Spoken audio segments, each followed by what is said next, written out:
The topic of artificial intelligence has received a lot of attention recently, especially when OpenAI unveiled its groundbreaking ChatGPT service, which Microsoft is now aiming to include in Office 365 and Bing Search. And on February 6th, Google unveiled Bard, an AI chatbot that will be more widely available to the public in the coming weeks and compete with OpenAI's ChatGPT. What exactly is Bard? How can this software help us? Can it really be comparable to OpenAI's ChatGPT? Let's find out in today's video. The most revolutionary technology being developed by many people today is AI. AI enables people, businesses, and communities to reach their full potential by assisting in the earlier diagnosis of diseases and allowing users to access information in their native tongue.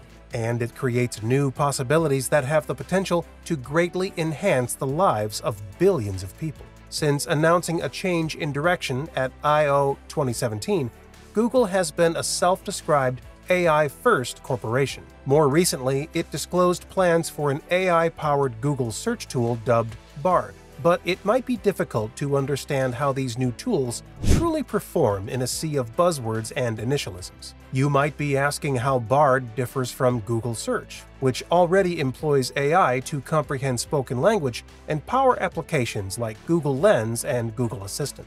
Bard is a generative AI, which is the umbrella term for AI models that can produce new content and includes ChatGPT and DALL-E. Bard is focused on producing text, specifically text that answers your queries in a natural, conversational manner. Generative AI can produce video, audio, and graphics. As a nod to its linguistic prowess, Bard is named after the word poet, as in William Shakespeare, the Bard of Avon. Given the timing, Bard might appear to be a product that was hastily released in order to compete with ChatGPT. However, it's fascinating to note that by making its Transformer deep learning model accessible to the public in 2017, Google actually established the foundation for ChatGPT. While Bard's primary backend, LaMDA, was disclosed about 2 years ago. The new tool from OpenAI thus has a connection to the one from Google, but Bard has been under development for many years. Now begs the question, how does Bard work? When users search for short answers, Google wants Bard to complement the knowledge graph cards they see in search. While a knowledge graph card can give you a word's description or a summary of person or place, Bard aims to react to NORA questions, or searches with no one right answer, as Google refers to them. To do this, Bard first employs LaMDA language models to comprehend your query and its surroundings, even if it incorporates slang that search engines have historically had trouble parsing. After that, Bard compiles data from several websites to create an answer, which is then transformed into the kind of conversational response you might anticipate from a real person. Again, thanks to LaMDA. Google encourages you to use this tool to deepen your knowledge of a subject and support decision-making. During a demonstration in Paris, the business asked the chatbot to assist in selecting a car before following up with inquiries about the benefits of electric cars. Such ability might make it unnecessary to click on search results, but Google is being careful to preserve its connections to websites and content producers. Senior Vice President Prabhakar Raghavan had this to say on the matter. As we scale these new generative AI features in our search results, we continue to prioritize the process that will allow us to send valuable traffic to a wide range of creators and support a healthy, open web. Bard aims to bring together the depth of human knowledge with the strength, wit, and inventiveness of our massive language models. It uses data from the internet to deliver original, excellent answers.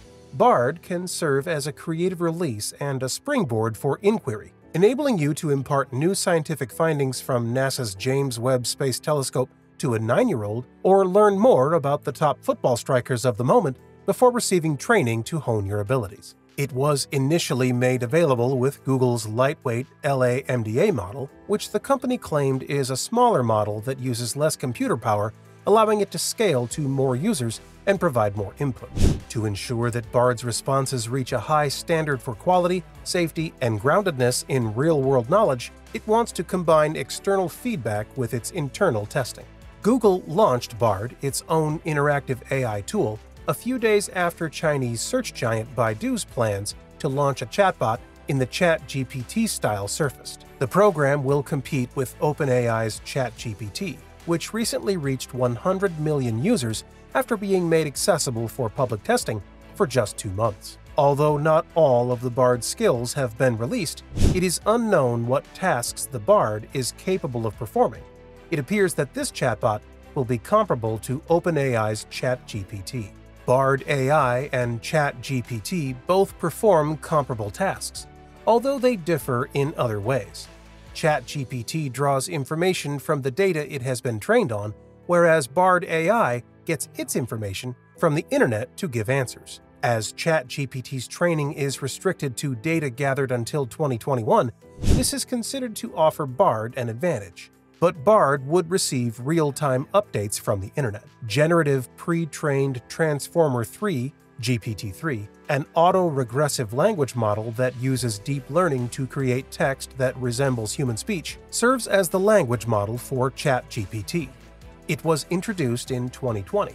Some users have reported that ChatGPT is said to have a bias issue, yet Bard AI is powered by Google's LaMDA. Users have observed the AI chatbot responding to commands in a racist and sexist manner.